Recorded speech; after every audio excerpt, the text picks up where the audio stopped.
Kalau mau memulai sesuatu, nggak usah nunggu sempurna. Lakuin aja apa yang bisa kita lakukan. Emangnya ente nunggu dulu tajwid sama makhrajnya benar, baru ente sholat? Kan kagak. Sholat aja dulu. Emangnya nunggu baca Qur'annya lancar baru baca Qur'an? Baca aja Qur'an dulu. Lama-lama juga lancar. Bener gak?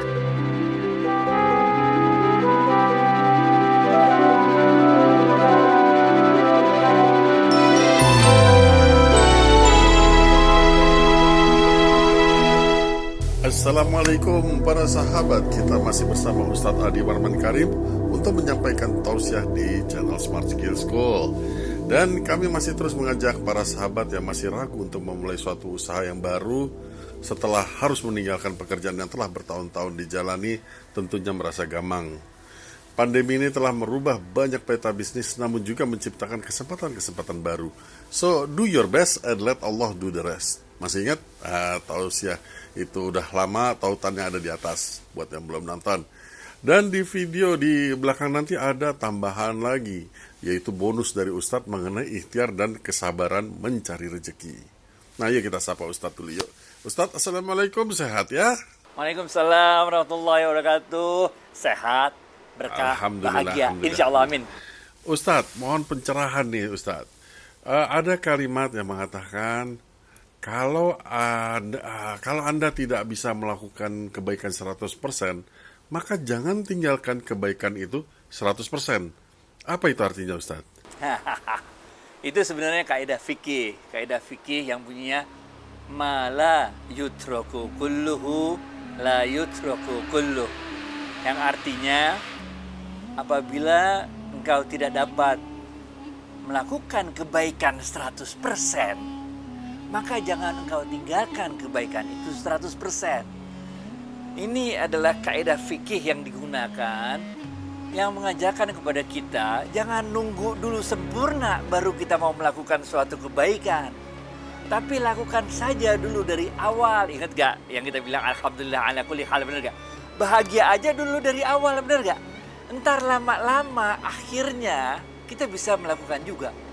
Rasulullah SAW pernah menyatakan dalam sebuah hadis qudsi, Allah mengatakan, amalkan apa yang engkau ketahui, niscaya akan aku beritahu apa yang tidak engkau ketahui. Apalagi zaman COVID gini, apalagi buat teman-teman yang baru mulai bisnis, nunggu sempurna dulu. Kapan mulainya tuh bisnis, bener gak? Mulai aja tuh bisnis, bener gak? Lama-lama kita juga ngerti tentang bisnis tersebut. Waktu saya nih, cerita dikit ya. Waktu saya berhenti jadi pegawai, lalu memulai bisnis saya sendiri, nggak ngerti apa-apa. Kayak apa tuh bisnisnya, kayak bagaimana cara supaya bisnisnya bisa dibeli orang, nggak ngerti men. Tapi karena kita yakin rezeki udah ditaker nggak bakal ketuker, karena kita yakin, lakuin aja dulu. Kata Allah kan, lakukan apa yang kau ketahui, niscaya akan aku beritahu apa yang tidak engkau ketahui. Begitu juga teman-teman semuanya. Udah deh, ini lagi zaman pandemi gini, lagi zaman krisis gini, lakuin aja, mulai aja sesuatu. If not now, kapan lagi? If not us, siapa lagi? Bener gak? Back to you, Fit. Mantap, Ustaz. Jadi nggak usah nunggu lagi ya. Nah, kebaikan yang diusahakan 100% itu contohnya bisa dikemukakan, Ustaz. Seperti apa kira-kira gitu? Ya, kalau kita mau ambil contoh misalnya waktu itu Sayyidina Utsman bin Affan radhiyallahu anhu. Waktu itu lagi paceklik di kota Madinah, sehingga sumur orang semuanya kering. Jadi orang nggak punya air waktu itu. Cuman ada satu sumur waktu itu di Madinah yang masih terus mengeluarkan air, miliknya orang Yahudi.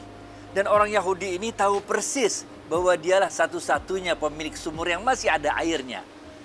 Akibatnya orang Yahudi ini menjual air dengan harga yang mahal kepada kaum muslimin, benar ya?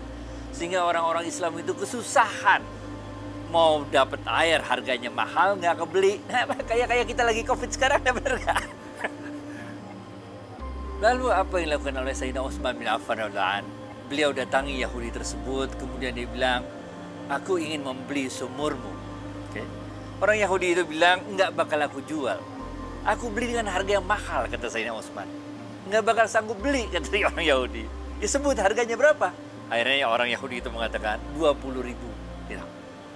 Nah, kemudian Sayyidina Utsman mengatakan, gini deh, bagaimana kalau kita sehari saya yang pakai ini sumur, sehari ente yang pakai di sumur, bener gak? Kan kalau sehari-sehari berarti separuh-separuh bayarnya 10.000, bener gak? Tapi Sayyidina Utsman bilang, enggak 10.000, 12.000, bener gak? Akhirnya orang Yahudi itu setuju 12.000, dia pikir untung nih, bener gak? Karena kalau separuh-separuh kan 10.000, ini ditawarin 12.000, oke setuju. Apa yang kejadian berikutnya? Setiap hari yang jatahnya Sayyidina Utsman bin Affan atas sumur tersebut, itu kaum muslimin dipanggilin semua ngambilin air.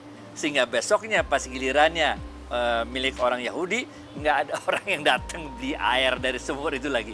Akhirnya orang Yahudinya mengatakan, ya udah kalau gitu Utsman, udah beli semua aja dah ini sumurnya. Maka dibayarkan seluruhnya, sisanya 8.000 rupiah. 8.000 rupiah. 8.000 dirham maksudnya. Tapi hebatnya lagi, setelah sumur itu dimiliki sepenuhnya oleh Sayyidina Utsman bin Affan, orang Yahudi itu pun gratis bisa ngambil air dari sumur tersebut. Nah, ini contohnya. Coba kalau kita deadlock, kalau Sayyidina Utsman bin Affan deadlock, nggak bisa. Kalau pilihannya cuma saya beli seluruhnya atau saya tidak boleh beli seluruhnya, benar nggak? Deadlock. Tapi Sayyidina Utsman bin Affan, ma la yutraku kulluhu la yutraku kulluh. Ya udah, yang dapatnya berapa dah? Gitu dah. Oke, berselang hari, akhirnya dikuasai semua. Begitu juga buat teman-teman semua. Kalau mau memulai sesuatu, nggak usah nunggu sempurna. Lakuin aja apa yang bisa kita lakukan. Emangnya ente nunggu dulu tajwid sama makhrajnya benar, baru ente sholat? Kan kagak. Sholat aja dulu. Emangnya nunggu baca Qur'annya lancar baru baca Qur'an? Baca aja Qur'an dulu. Lama-lama juga lancar. Bener gak? Jadi teman-teman, kalau kita belum dapat melakukan suatu kebaikan itu 100%, jangan kemudian kita tinggalkan untuk melakukan kebaikan itu sama sekali. Lakuin aja kebaikan. Apapun yang bisa kita buat, seberapapun kemampuan kita. Mulai sekarang, mulai dari diri kita, bener kan? Nah, dengan kita mulai inilah, nanti Allah akan berikan kemampuan kepada kita. Nanti Allah akan berikan pengetahuan kepada kita, sehingga bisnis kita makin lama makin baik, sehingga kebaikan yang kita lakukan, yang tadinya cuma 20%, lama-lama insya Allah akan menjadi 100%. Mungkin kita belum begitu paham mengenai alhamdulillah ala kulli hal. Lama-lama kalau terus kita lakukan, kita akhirnya ngerti. Alhamdulillah ala kulli hal. Segala puji Allah atas semua yang terjadi. Oke, makasih Ustadz. Dan ini adalah bonus mengenai ikhtiar dan kesabaran dalam mencari rezeki.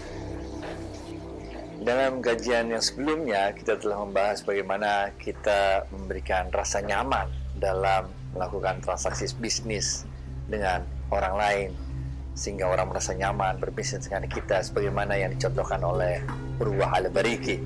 Kita juga telah membahas bagaimana kita memberikan nilai tambah dari setiap transaksi bisnis yang kita lakukan, sehingga orang merasakan manfaat melakukan transaksi bisnis dengan kita, sebagaimana yang telah dicontohkan oleh Abdurrahman bin Auf. Nah, kali ini kita juga telah membahas bagaimana kita melakukan apa yang bisa kita lakukan dulu.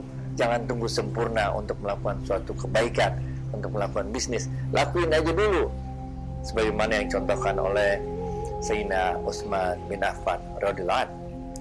Nah, dari 3 contoh ini, maka kita akan lengkapi dengan yang keempat, yaitu karena kita mulai dalam keadaan yang tidak sempurna, maka Rasulullah SAW pernah bersabda, Allah lebih mencintai amalan yang terus-menerus dilakukan walaupun sedikit. Artinya apa? Artinya yang keempat, kita selalu memperbaiki, menyempurnakan, meningkatkan terus kapasitas kita dalam memberikan layanan yang terbaik kepada mitra-mitra bisnis kita. Kita perbaiki terus diri kita menjadi the better me, menjadi kita yang lebih baik dari hati ke hari.